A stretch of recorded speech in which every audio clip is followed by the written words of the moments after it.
Bonjour à tous, bonjour, j'espère que vous allez bien. Écoutez, moi je vais bien par la grâce de Dieu. Donc vous êtes certainement étonnés de voir cette vidéo, surtout que c'est la première que je fais sur ce réseau. Alors vous vous posez sûrement la question de savoir, mais pourquoi elle fait cette vidéo? Mais qu'est-ce qu'elle a à nous dire, Sandrine? Écoutez, c'est tout simplement parce que j'ai des choses à partager avec vous. Mais avant, je vais me présenter pour ceux qui ne me connaissent pas ou alors qui ne me connaissent que virtuellement. Donc je suis Sandrine Fancy, j'habite la région parisienne et j'y travaille également. Je suis arrivée en France il y a une dizaine d'années par la petite porte et mon parcours d'intégration, dans mon parcours d'insertion sociale et professionnelle, a été très très compliqué comme pour la majeure partie des immigrés. Ça n'a jamais été facile de partir, de quitter ses parents, ses proches, son environnement pour aller comme ça étudier, travailler, se chercher, recommencer d'un nouveau pays ou un nouveau continent. Donc c'est encore plus difficile quand on arrive sans repère et sans papier, donc c'est encore très compliqué. Donc comme je vous disais, j'ai vécu pas mal d'épreuves. Aussi, comme tout le monde, on sait que la vie n'est pas un long fleuve tranquille. Il y a des moments où tout va bien, on est zen, voilà, on pense qu'on est inébranlable, et puis d'un coup, comme ça, bim, on a un problème, une situation qui nous tombe dessus. Voilà, on est en totale dépression, on pense qu'on s'en sortira pas, et à partir du moment où on commence à sortir la tête de l'eau, et bien, pour certains, il y a un deuxième coup qui arrive encore plus puissant, plus fort, qui nous assomme. Non, voilà, on croit que c'est la fin, mais non, non, non, on finit toujours par trouver cette force, ce courage de sortir la tête de l'eau, de ressourire un jour, le soleil rebrille, et voilà, la vie continue. Donc, c'est comme ça la vie. Bon, pour faire court, il y a 7 ans, j'ai traversé une période vraiment très difficile. Donc, alors caissière à mi-temps, je venais d'avoir mon troisième bébé et rien n'allait dans ma vie. J'étais en totale dépression. Et alors, deux choix s'offraient à moi. Donc, le premier était, voilà, soit de rester en dépression jusqu'à ne plus en pouvoir, ou alors il fallait saisir le taureau par les cornes et se battre pour ces 6 yeux qui me regardaient, qui n'avaient rien demandé et qui allaient mal parce que je n'allais pas bien. Donc, boostée par ma maman, paix à son âme, j'ai pu trouver la force et le courage de choisir la deuxième option. Donc, après 5 années d'études, 5 années d'études, je suis aujourd'hui salariée dans une grande banque française. Voilà, tout va mieux aujourd'hui. Et j'ai donc décidé de partager mon histoire, mon parcours, dans le but d'apporter un message d'espoir à ceux qui en ont peu. Donc voilà, je le fais déjà depuis 5 ans, depuis un peu plus de 5 ans. Donc j'accompagne comme ça bénévolement des personnes qui me sollicitent. Donc des voisines, des anciens collègues, des connaissances. Je les accompagne dans leur parcours d'insertion. Et il y a 2 ans, un peu plus de 2 ans, j'ai eu la chance de saisir une opportunité. J'espère que je vous en parlerai parce que c'est quelque chose qui a été vraiment très impactant dans ma vie. Donc j'ai saisi cette opportunité pour étendre ma cible et donc proposer bénévolement ce service d'accompagnement et de soutien à des personnes que je ne connais pas. Donc ce sont notamment des jeunes et des femmes dans les quartiers prioritaires des villes, donc dans les cités. Et voilà, j'ai rencontré ces personnes via des associations et la mission locale, par exemple. Donc très à l'aise devant ce public qui ne me connaît pas. Donc j'y allais sans problème. Et puis il n'était pas du tout question que ça se sache. D'ailleurs, j'ai fait j'ai participé à des concours, j'ai fait des vidéos, j'ai fait des interviews, des reportages qui ont été publiés. Mon portrait a également été cité dans un livre qui a été publié chez l'Harmattan. Voilà, donc j'ai pas mal, pour vous dire que j'ai pas mal communiqué.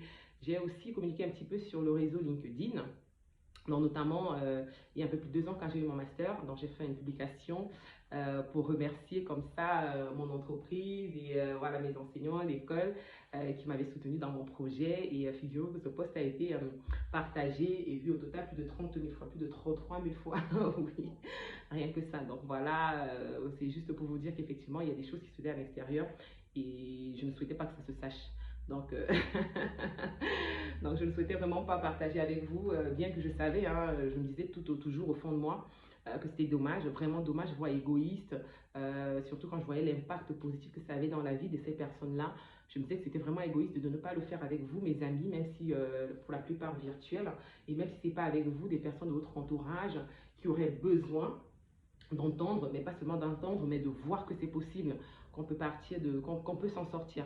Donc notamment, ça peut être des femmes qui vivent seules avec des enfants, ça peut être des femmes même mariées qui ne sont pas épanouies, ça peut être des personnes qui pensent qu'elles sont trop vieilles, qu'elles sont trop jeunes, qu'elles ne peuvent pas y arriver, qu'elles sont noires, voilà, que c'est compliqué pour elles. Ça peut aussi être des jeunes et même des moins jeunes qui sont en Afrique et qui souhaitent venir en Europe. Donc vraiment, j'avais cette petite voix au fond de moi qui me disait toujours, Sandrine, voilà, il faudrait un jour que tu puisses parler à ceux qui te connaissent. Là, tu pourrais impacter la vie de certains. Donc, plusieurs raisons m'ont décidé à le faire aujourd'hui. Je vais vous parler de deux raisons principales. Donc la première, c'est tout simplement que j'ai fait un travail sur moi qui m'a permis de lever ce blocage du qu'en dira-t-on. Voilà, parce que j'avais peur vraiment que le message que je veux passer ne puisse pas être perçu tel que je le souhaitais. Et puis on a un adage qui nous dit chez nous, hein, pour mieux vivre, il faut vivre caché, pour vivre heureux, il faut vivre caché. Donc j'avais bien ancré cet adage-là dans moi et je me cachais donc derrière pour ne pas le faire. Et la deuxième raison, qui n'est pas des moindres, c'est tout simplement que j'ai rencontré une compatriote lors de la présentation du livre dont je parlais plus haut.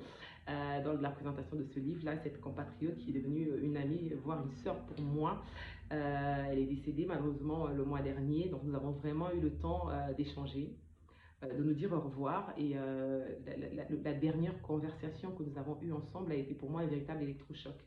Donc, je ne sais pas si vous avez déjà vécu cette situation, ça a été vraiment impactant pour moi.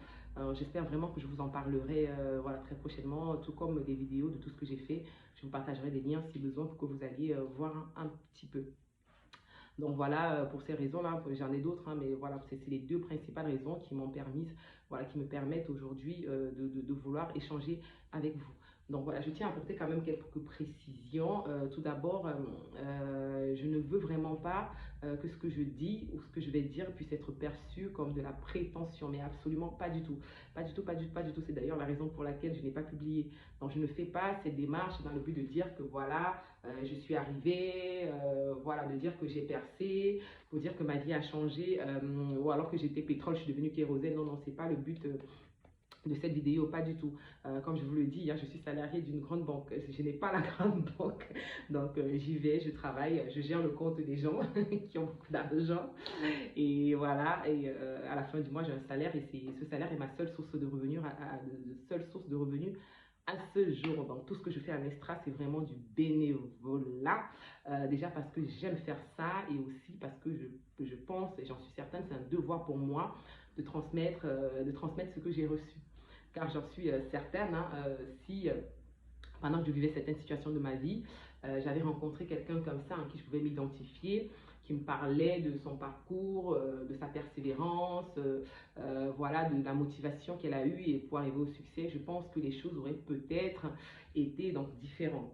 Vous l'aurez compris, hein, le but de cette démarche, c'est vraiment de pouvoir partager mon expérience personnelle. Je n'en fais pas une généralité parce que nous sommes quand même plus de 10 millions d'immigrés africains en France. Et puis voilà, chacun a son histoire. Hein, parce que si chacun veut vous parler de son histoire, croyez-moi, vous allez en lire des livres. Hein. Donc, chacun a son histoire. C'est vraiment de partager la mienne dans le but d'apporter ce message d'espoir, de booster ceux qui en ont besoin. Donc, je vous invite à partager au maximum cette vidéo, inciter à partager. C'est très important pour moi parce que j'ai besoin d'avoir des retours, hein, pour voir quelle est la suite que je donne à ces démarches-là. Donc, commentez au maximum, donnez-moi vos avis, vos suggestions, allez-y, lâchez-vous, commentez.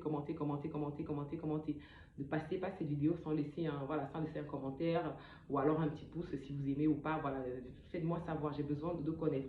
Pour ceux qui voient cette vidéo et qui ne sont pas amis avec moi, demandez-moi un amitié. Donc, c'est Sandrine Fancy dans la barre de recherche. Donc, Fancy, c'est le F de Fabien, A, N de Noémie, S de Sophie et I de Irène. Donc, allez-y, vraiment, je compte sur vous, je compte sur vous, je compte sur vous. Et aussi, j'allais oublier, si jamais dans cette vidéo ou dans celle que je serai amenée à faire, vous sentez qu'il y a de la prétention, s'il vous plaît, faites-le moi savoir. C'est-à-dire que j'y tiens vraiment. Ce n'est pas du tout de la prétention. Donc, si vous le sentez dans mes publications, dites-moi que je puisse adapter ou alors modifier ma manière de communiquer à ce sujet. Donc, voilà, j'attends vos retours pour voir comment est-ce qu'on met les choses en place. Alors, comment ça va se faire? Je ne sais pas du tout. Donc déjà, on n'en est pas encore là. Donc j'attends, je lirai vos retours. Je prendrai le temps de lire les commentaires, les retours que vous me ferez.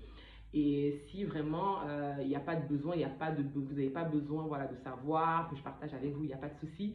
Mais j'espère sincèrement que cette vidéo que tu regardes, voilà, apportera, tu la partageras et que ça apportera à quelqu'un voilà, cet espoir, un peu de motivation qui lui manque pour exploser, pour réaliser son rêve, pour atteindre ses objectifs. Et voilà, si derrière, par contre, il y a une demande, s'il y a besoin que je continue, voilà, que j'échange avec vous, que je partage avec vous des moments clés, des moments impactants de ma vie, parce que c'est vraiment le but. Hein. Je ne vais pas vous raconter toute ma vie, parce que sinon on n'en a pas fini. C'est vraiment des moments qui ont été porteurs de sens pour moi, que je souhaite partager. Alors, comment on va procéder? J'ai quand même réfléchi à ça, et il y a plusieurs options qui se présentent. Donc, la première serait peut-être d'écrire, de choisir comme ça un moment impactant de ma vie. d'écrire, de faire un texte et de publier. Alors cette option me semble un peu absurde, très compliquée parce que voilà, c'est chronophage, ça me demanderait un effort physique et psychologique important. Et aussi, je pense que ce ne sera pas productif parce que si je dois vous raconter ne serait-ce que l'histoire de mon rapatriement, oui, vous l'avez compris, rapatriement, parce que je suis arrivée, j'ai été rapatriée avant de revenir plus tard. Donc si je veux juste vous raconter cette étape-là, cette partie de ma vie, je pourrais écrire un livre. Donc voilà, je pense que cette méthode n'est pas la plus attractive et je pense qu'on n'est pas là pour lire. Hein. Quand on est sur ce réseau, on est là pour voir, pour entendre. Donc moi personnellement, quand je regarde, quand je suis sur le réseau, même si je vois quelque chose qui m'interpelle en titre, je commence par défiler. Hein, si c'est trop long, bah, je lis l'introduction, je lis la conclusion et next. Hein, ou alors je vais dans les commentaires pour avoir un peu une idée de ce qui se dit. Donc on n'a pas le temps, on n'a pas, voilà, c'est compliqué de lire comme ça. Alors la deuxième option était de faire des audios. Je ne sais pas si ça se fait sur ce réseau. Donc faire des audios publiés, mais après je pense que ça ne serait aussi pas attractif parce que voilà, on est nombreux, hein, on préfère tous regarder le journal à la télé au lieu d'écouter la radio. Donc voilà une option aussi à mettre de côté. Donc l'autre option serait de faire comme ce que je fais maintenant, donc de faire une vidéo. Prendre un point important, de faire une vidéo, d'attendre vos commentaires, de lire les commentaires, les questions, de refaire une vidéo pour répondre à vos questions, à vos interrogations, et après reprendre un autre sujet pardon, et recommencer. Alors, je ne sais pas, voilà, à voir. Donc, il y a cette option-là qui est plus probable, ou alors la dernière option qui serait de faire des directs. Les directs, je ne m'y connais pas du tout, je n'en ai jamais fait. Mais bon, vous me direz que ça s'apprend, hein, ça s'apprend, mais après, je pense que ça demande de l'organisation, de l'organisation. Donc, il faudrait que les créneaux soient déjà adaptés, que ça corresponde à vous, voilà, autant que vous êtes disponible, pendant lequel vous êtes disponible, et moi aussi. Donc, on verra tout ça. C'est pas encore le moment, donc on verra. Il ne faut pas oublier, hein, à côté, j'ai mon activité salariale, donc je travaille pour un patron et j'ai ma famille à gérer. Hein, j'ai des gamins là que je dois gérer, donc il faut vraiment qu'on aille au plus simple. On verra, on verra, on verra. Donc voilà, je compte sur vous pour me dire, pour me dire qu'est-ce qui est mieux pour vous. On fera en fonction de vos besoins et voilà, et de ma disponibilité, tout simplement. Donc voilà, j'ai tellement de choses à vous dire, j'ai plein de choses à vous dire, mais malheureusement, je ne peux pas tout vous dire dans cette vidéo. Je ne peux pas vous dire dans cette vidéo. Donc ce qui est important de dire, c'est tout simplement que j'attends vos retours. J'attends impatiemment de lire ce que vous pensez de cette démarche-là. C'est très important, c'est très important. Et voilà, comme je vous disais, si vraiment c'est la première et la dernière, j'espère sincèrement que ça vous apportera un peu de lumière. Voilà, et un peu de lumière, ça vous donnera un peu, voilà, cette motivation qui vous manque, vous permet de vous accrocher, de croire en vos rêves, parce que c'est possible, on peut y arriver, croyez-moi, on peut y arriver. Voilà mes très chers amis, j'en ai terminé. Il ne me reste plus qu'à vous souhaiter à tous et à toutes une très belle journée ou une belle soirée, hein, en fonction du moment auquel vous regardez cette vidéo. Donc j'attends de vous lire. Hein. Portez-vous bien, prenez soin de vous, mais surtout alors profitez de la vie, mais au max quoi, profitez à fond. Je vous embrasse et je vous dis à très bientôt. Ciao.